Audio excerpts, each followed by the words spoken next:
बुलेटिनमध्ये सुरुवातीला एक महत्त्वाची बातमी। मुख्यमंत्री देवेंद्र फडणवीस यांनी तंबी देऊनही गोपीचंद पडळकर हे काही बरळायचं थांबत नाहीयेत। शरद पवार गटाचे आमदार आणि माजी मंत्री जयंत पाटील राजाराम बापूंची औलाद वाटत नाही असं वादग्रस्त विधान जयंत पाटलांनी केलेलं आहे।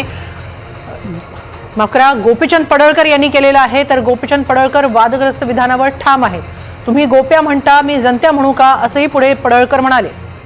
तर गोपीचंद पडळकरांची पुन्हा एकदा जयंत पाटलांवर जहरी टीका पाहायला मिळते। तुमच्या कोणत्या बायकोचं मंगळसूत्र चोरलं हे एकदा सांगाच असं म्हणत गोपीचंद पडळकर यांनी जोरदार टीका केली आहे। सांगलीच्या आरेवाडीमध्ये दसरा मेळाव्यात त्यांनी हे वक्तव्य केलंय। तर शेरोशायरी करत सांगलीतल्या सर्वच नेत्यांना त्यांनी इशारा देखील दिलाय। अरे आता मला संदीपबाबांनी मागे सांगितलं, मी बोललो ही गोष्ट खरी आहे की अमुक अमुक यांची तुम्ही औलाद आहे असं मला वाटत नाही। अरे पण तुम्ही त्याचा गैरअर्थ का घेताय? पूर्वी लोक दत्तक पण घेत होती ना जुन्या काळामध्ये।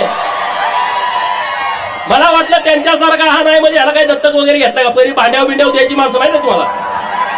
हा, आपल्या घरात आई आजी सांगते याला भांड्यावरती घेतलाय, अमुक केलंय तमुक केलंय, तो यांच्या मागे फिरत फिरत आला होता म्हणून आम्ही घेतलाय। आपल्या गावात कितीतरी असे स्टोर आहेत, गावात हे तुला कुणी काढलाय सहज म्हणते ती माणसं। माझी लढाई प्रस्थापितांच्या विरोधातली लढाई आहे, ज्यांनी कारखाने ढापले त्यांच्या विरोधातली आहे। अरे तुम्ही मला मंगळसूत्र चोर म्हणता, तुम्ही मला मंगळसूत्र चोर म्हणता। जयंतरावला माझा सवाल आहे, तुझ्या कितव्या नंबरच्या बायकोचं मंगळसूत्र मी चोरलं सांग लोकांना।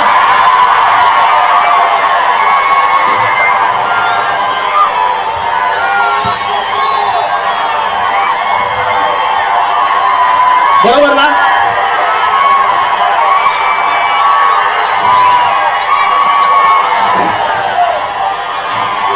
मला ते गोप्या गोप्या म्हटले का नाही सांगा? कुठल्या टीव्ही वरती याच्यावर चर्चा झाली का? एक विधानसभेचा आमदार ज्याला 40,000च्या मतांनी निवडून दिलाय त्याच्या विरोधामध्ये हे शिव्या देत आहेत, हे गोप्या गोप्या म्हणतायत। कुठं डेबिट झालं नाही, कुठं तिथं असा स्पेशल रिपोर्ट झाला नाही, म्हणजे यांना हे मान्य आहे। मला गोप्या म्हणलाय ना, मला म्हणू दे रे, मी एकदम सामान्य घरातला पोरगा आहे। मला गोप्या म्हणला काय आणि काय म्हणा मला त्याचा फरक पडत नाही। मग मी तुला जनत्या म्हणलं तर चालेल का? चालेल का? मी म्हणणार नाही, पण असं म्हणलं तर चालेल का?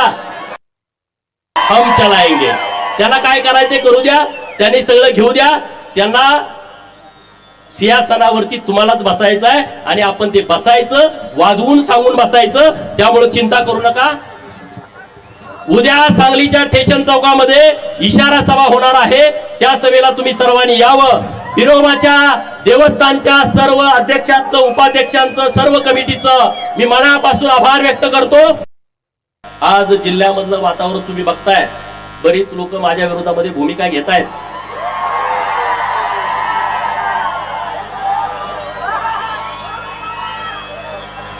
त्यांच्यासाठी मला एक डायलॉग सांगायचा आहे। अरे बड़ी से बड़ी हस्ती मिट गई मुझे झुकाने में बेटा। अरे बड़ी से बड़ी हस्ती मिट गई मुझे झुकाने में बेटा। तू कोशिश भी मत करना, तेरी उम्र जाएगी मुझे गिराने में। अरे तुम्ही सगळेजण गोपीचंदला टार्गेट करताय। गोपीचंदला टार्गेट करण्याचं कारण काय आहे? त्यांना माहित आहे हा लोकांना जागा करतोय, हे त्यांचं सगळ्यात मोठं दुखणं आहे। त्याचं मला लोकांना सगळं समजून सांगते आणि लोक आम्हाला नमस्कार करायची बंद करते।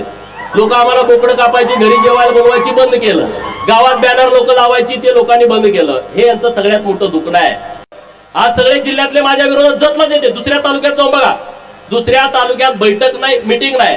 गोपीचंदची ताकद किती आहे बघा। वसंतदादाचा नातू एकत्र, जयंत पाटील एकत्र, विश्वजित कदम एकत्र, सगळे एकत्र। ही माझी ताकद आहे। तुम्हाला सगळ्यांची भांडणं मी मिटवतोय। वसंतदादाचा आणि राजाराम बापूचा एवढ्या वर्षाचा वाद एकट्या पट्ट्यानं मिटवला। सांगलीमध्ये सभा झाली, जयंत पाटील बापाचा फोटो लावायचा, अरे शोधायला लागलं फोटो, माझ्या शिवाजीराव शेंडगे बापूचा सुद्धा फोटो लावायची वेळ त्यांच्यावरती आली।